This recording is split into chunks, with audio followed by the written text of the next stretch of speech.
He's available. Grayson's available. Looking at Grayson, obviously, like we talked before, you're not surprised that he's back this quickly, right? Correct. Yeah. I mean, he almost played the other night. I just felt like another 48 hours would be good for him. Was Vogel able to get anything in the last 24 hours? Yeah, he played pickup for about an hour yesterday. Looked good. Still getting his wind under him. I'll have him available. My second unit of Kate, Josh, and Drew played 2 really good basketball games, so I'll probably stick with that for the bench rotation to start with. But Bo will be available if I need him. Curious with Keita, he played more earlier, obviously, not to get back in. And he just hit like timely shots, it feels like. Yeah, he's played really well for us. He's a long defender. You put him on certain matchups, increases our overall size. We're sort of a smaller, faster team. With great shooting, and we want to be bigger out there for the boards or for matchups, and he gives us that dynamic. Curious, obviously, with Devin being voted in as reserve, you pretty much have been saying that was going. Should have been a starter. we one of the best in the NBA at the guard position. So not surprised to see him get in. Happy for him. Congrats, Book. Our whole team's happy for him, and player of the month as well. Curious, your process as a coach when you vote. Now you can't vote for your own guy. What do you try to weigh in that decision? It's tough. There's always guys that are deserving that are not on there. I do factor in teams winning percentage or where they're at in the standings, combined with what guys are doing individually. Coach, will Grayson be on any type of minutes restriction tonight? No. And then first time facing the Hawks this season, just impressions of this team and also Trae Young. Yeah, far better than their record would suggest. Watching them on film, trying to slow down Trae Young is one of the most difficult challenges a coach faces throughout the NBA season. He's very, very dynamic as a deep shooter that will pull the trigger at any moment. And I don't think he gets near enough credit for his passing ability. He's at 11 assists per game, and he's one of the most, if not the most difficult guy in the league to defend without fouling.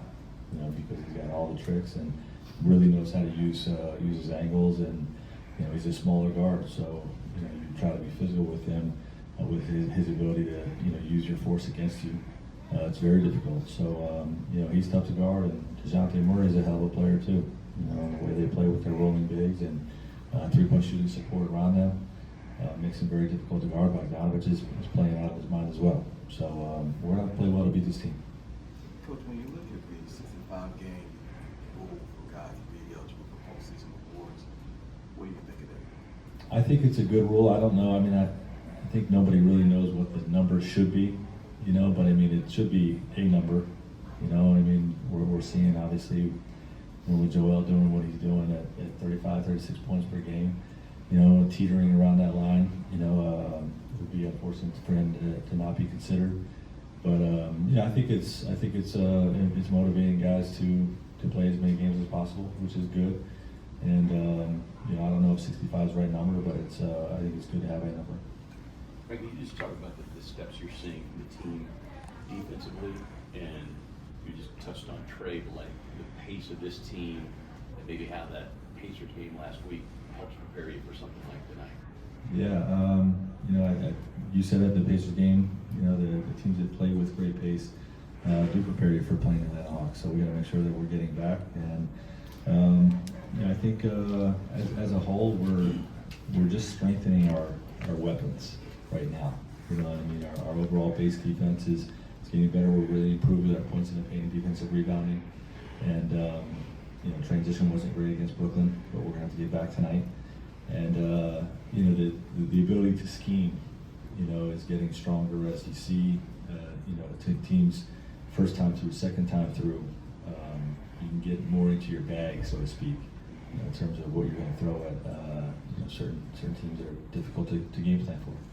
Coach, only one last thing. Brad seemed like he's becoming more of the guy that at least brings the ball up. And I know maybe some of that has definitely been hot, so you want to maybe play him off the ball a little bit. But how much more will you use Brad in that role of initiating some offense? Yeah, we're trending that way. We're pushing that, and we're telling our guys we'd like to see more of that, especially against pressure.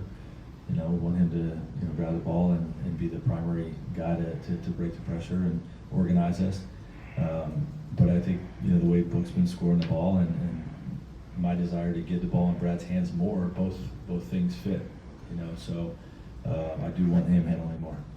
Frank, along the lines of the defense, obviously coach defense in a lot, but actually being on this side with KD, have you maybe even been more impressed than you thought, just the range or what he's capable of on that side of the floor? I would say yes, you know, and I don't know if you know, the ceiling was pretty high coming in.